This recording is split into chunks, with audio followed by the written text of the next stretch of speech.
तो hello students, मेरा नाम है लक्ष्मण कुमार वर्मा। बच्चे स्वागत करता हूं आपका हमारे चैनल वर्मा अकेडमी में। और बच्चे आज की वीडियो बहुत ही इंपॉर्टेंट है और बहुत जरूरी है।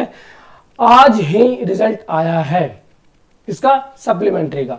मतलब अगर आपको कंपार्टमेंट आया था क्लास 12th के अंदर हो आप, ठीक है, like physics, chemistry, maths, accountancy subject जो भी हो आपके पास कंपार्टमेंट आया था, आपने री एग्जाम दिया था कुछ वो 15-16 जुलाई को, ठीक है, 17 जुलाई को एग्जाम दिया था आपने, ठीक है। लेकिन सर मैंने एग्जाम दे दिया और 1 तारीख को आज ही रिजल्ट आ गया है, लेकिन सप्लीमेंट्री में भी फेल हो गया हूं। मैं सप्लीमेंट्री वाले एग्जाम में भी फेल हो गया हूं या हो गई हूं। तो अच्छा मैं बताता हूं आपको फेल आप क्यों हुए हो, ठीक है ना। मैक्सिमम बच्चे फेल हुए हैं, ऐसा क्यों हुआ है? 38% बच्चे ही पास हुए हैं। मैंने आपको, अगर आप वीडियो देखते हो मेरी, तो मैं बताया था मैंने आपको, हर साल एवरी ईयर जो पासिंग परसेंटेज होता है ठीक है ना, कंपार्टमेंट एग्जाम का, वो सिर्फ 27% होता है, ठीक है ना। लेकिन इस बार थोड़ा हाई रहा है, 38% बच्चे ही पास हुए हैं। मतलब कि अगर 100 बच्चों ने पेपर सप्लीमेंट्री का दिया तो सिर्फ 38 बच्चे ही पास हुए, बाकी बच्चे फेल हुए हैं। तो थोड़ा कम, ठीक है ना। मतलब इसका इन द सेंस कि क्या है, पेपर या तो टफ आ रहा है या फिर बच्चे चेकिंग टफ हो रही है। तो ठीक है भाई, फेल हो गए हो, कोई दिक्कत नहीं है। क्या अब चांस बचा है? क्या अब चांस बचा है? फेल तो हो गया सर, लेकिन मैं चाहता हूं, अभी चाहती हूं कि मेरा साल बच जाए, मैं बीटेक करना चाहती हूं, मैं कॉलेज जाना चाहती हूं। अगर ऐसा आपके मन में है तो हाँ, अभी भी चांस है, ठीक है, अभी भी चांस लिया जा सकता है, मौका अभी भी है, ठीक है। तो एक आखिरी चांस आपको मिल सकता है, लेकिन एफर्ट लगाने पड़ेंगे, एफर्ट लगाने पड़ेंगे। अब कैसा एफर्ट लगाना पड़ेगा भाई, तो मैं बताता हूं आपको कैसे क्या करना पड़ेगा। अभी भी NIOS on demand exam, NIOS on demand exam बच्चे ओपन है, ऑन डिमांड एग्जाम चल रहे हैं, ठीक है। तो ऑन डिमांड एग्जाम चल रहे हैं, इन द इसका मतलब है कि आप एग्जाम के साथ साथ, ठीक है, एडमिशन भी ले सकते हो। एडमिशन भी ओपन है भाई, ये बात याद रखना। और मैंने अक्टूबर का बताया, अक्टूबर 2025 का एडमिशन 31 लास्ट डेट था, लेकिन अभी भी ओपन है। 17 तारीख को एक्सटेंड कर दिया एनआईओएस ने, जस्ट अभी अभी नोटिफिकेशन आया था, मैंने आपके लिए वीडियो बनाई थी, देख लेना, ठीक है ना। तो वो भी एक्सटेंड हो गया है। तो मतलब आपके लिए अक्टूबर का भी ऑप्शन ओपन है 2025 का, और ऑन डिमांड का ऑप्शन भी ओपन है। तो मतलब आपके ऊपर चॉइस है, आपके पास अब ऑप्शन तो है ही, ऑप्शन तो है ही, बट चॉइस भी है, ठीक है। जो चाहता है जल्दी रिजल्ट आ जाए, मुझे अक्टूबर से पहले रिजल्ट मिल जाए, सर्टिफिकेट आ जाए, तो भाई ऑप्ट तो दो ऑन डिमांड एग्जाम। लेकिन चाहते हो नहीं सर मुझे अक्टूबर तक ही एग्जाम देना है, एक बात बता दूं, अक्टूबर का एग्जाम इजी रहेगा ऑन डिमांड के मुकाबले। ऑन डिमांड में टाइम कम रहता है, 10 दिन 8 दिन बाद आपका पेपर रहेगा, सीट बुकिंग के बाद, तो थोड़ा टफ आ जाता है क्योंकि समय कम है उसके अंदर, ठीक है ना। वहाँ कहते हैं वहाँ पे 100% सिलेबस आपका पूछा जा रहा होगा, कहीं ना कहीं वहाँ पे 60% पूछा जा रहा होगा।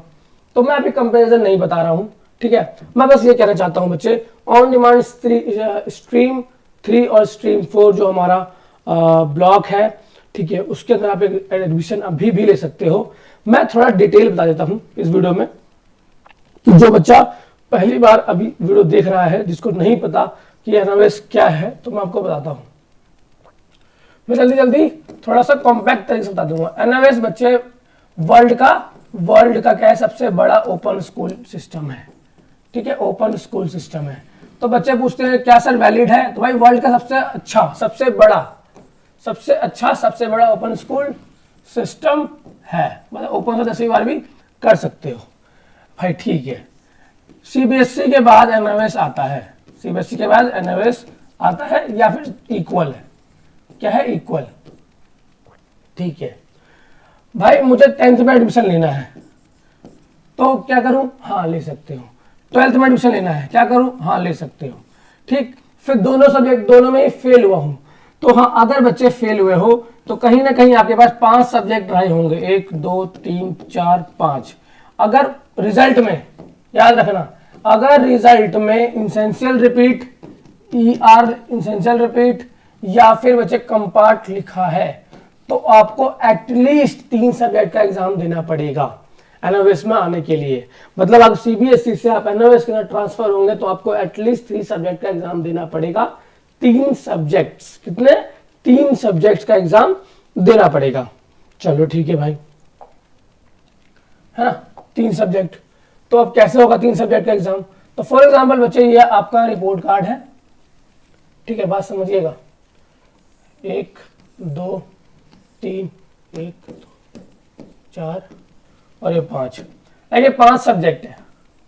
मान लीजिए यहाँ पे आपका फिजिक्स है, केमिस्ट्री है, मैथ्स है, इंग्लिश है और बचेगा फिजिकल एजुकेशन होगा, फिजिकल ईडीयू, ठीक है ना, ध्यान से समझिएगा। तो मान लीजिए बच्चे फिजिक्स में आप क्या हो, पास हो, केमिस्ट्री में हो आपका फेल, आरटी लिखा है, इसमें भी आरटी लिखा है, इंग्लिश में पास हो और फिजिकल एजुकेशन में पास हो, पी लिखा है। तो देखो 2 में फेल हो तब भी 3 का एग्जाम देना पड़ेगा, ठीक है ना। फिर फिजिक्स, इंग्लिश और फिजिकल एजुकेशन का एग्जाम दोगे तो फिजिकल एजुकेशन ऑन डिमांड में नहीं होता, तो सब्जेक्ट चेंज करना पड़ेगा, ठीक है। और सॉरी बच्चे मैंने उल्टा बता दिया आपको यार, फिजिक्स, इंग्लिश का और या फिर फिजिकल एजुकेशन का टीओसी कर सकते हो, मैक्सिमम आप 2 ही टीओसी कर सकते हो, और जो आपका आरटी आया है उसका आपको एग्जाम देना पड़ेगा। आई होप आपको मैं समझा पाया, ठीक। तो आपको उसका एग्जाम दोगे तो एग्जाम एटलीस्ट 3 सब्जेक्ट का देना ही पड़ेगा। 4 का दे सकते हो, 5 का दे सकते हो, 6 का दे सकते हो, 7 का दे सकते हो, लेकिन कम से कम 3 का देना पड़ेगा। तो ऐसा नहीं है आप 1 का भी दे सकते हो, लेकिन फिर रिजल्ट नहीं आएगा, रिजल्ट आएगा तो फिर 4 टाइम मैक्स लिख के आएगा, फायदा नहीं है उस चीज का। तो आपको 3 एग्जाम देने पड़ेंगे, 3 सब्जेक्ट एग्जाम देने पड़ेंगे। फिर 2 का टीओसी होगा। तो हर टीओसी का मतलब अगर नहीं पता है तो इसका फुल फॉर्म होता है ट्रांसफर ऑफ क्रेडिट, गूगल कर लेना। मैं फुल फॉर्म बताने के लिए नहीं आया हूं, मैं मतलब समझाने आया हूं। ट्रांसफर ऑफ क्रेडिट मतलब कि जो मुझे क्रेडिट मिला था, जो मैं पास हुआ था, जो मुझे मार्क्स मिले थे सीबीएसई बोर्ड के अंदर जिन 2 सब्जेक्ट के अंदर, वो 2 सब्जेक्ट के प्रैक्टिकल थ्योरी के मार्क्स पूरे के पूरे ट्रांसफर होंगे एनएमएस बोर्ड के मार्कशीट के अंदर। तो अब मैं समझाता हूं। तो मान लीजिए आपका वो पिछला जो आपका था सर्टिफिकेट या फिर मार्कशीट, वो जो था वो सीबीएसई का था। अब एनएमएस का जो मार्कशीट आएगा पहले से ही टीओसी के बाद, आफ्टर टीओसी, तो टीओसी अप्लाई करना पड़ता है, ठीक है ना, आफ्टर टीओसी अप्लाई, ठीक है। आफ्टर टीओसी अप्लाई तो 2 जो है बच्चे ऑलरेडी यहां पे अवेलेबल होगा विद सब्जेक्ट विद मार्क्स। जो आप 3 सब्जेक्ट का एग्जाम दोगे, ये वाला और ये वाला, इसके मार्क्स शो करेगा, ठीक। और 5 हो गया, 1 2 3 4 5। अब 5 सब्जेक्ट में पास, दैट मीन्स यू आर पास। आपके पास सर्टिफिकेट आ जाएगा। पहले तो आप डाउनलोड करोगे डिजी लॉकर से, ऑनलाइन चेक करोगे, उसके बाद भी सर्टिफिकेट आपके घर पे डिलीवर कर दिया जाएगा। डिलीवर कैसे होगा? तो डिलीवर 15-20 दिन का समय लगता है एग्जाम रिजल्ट आने के बाद, कभी कभी 30 डेज भी लगता है, लेकिन वो आपके घर पे आ जाएगा। ये पूरा प्रोसेस रहता है, ठीक है। तो अगर आपका 1 में भी कंपार्टमेंट आया है तब भी 3 का एग्जाम देना पड़ेगा, 2 में आया है तब भी 3 देना पड़ेगा, और अगर 4 में कंपार्टमेंट है और 1 ही में पास हो तो 4 का एग्जाम देना पड़ेगा, क्योंकि आपके पास ऑप्शन नहीं बचा। आई होप आपको बात समझ में आ गई है। अगर बच्चे ऑन डिमांड एग्जाम अब तक आपने नहीं दिया है, सोच रहे हो और रिजल्ट खराब आया है, साल बचाना चाहते हो, तो अभी भी मौका है, अभी भी चांस है, एडमिशन ले सकते हो।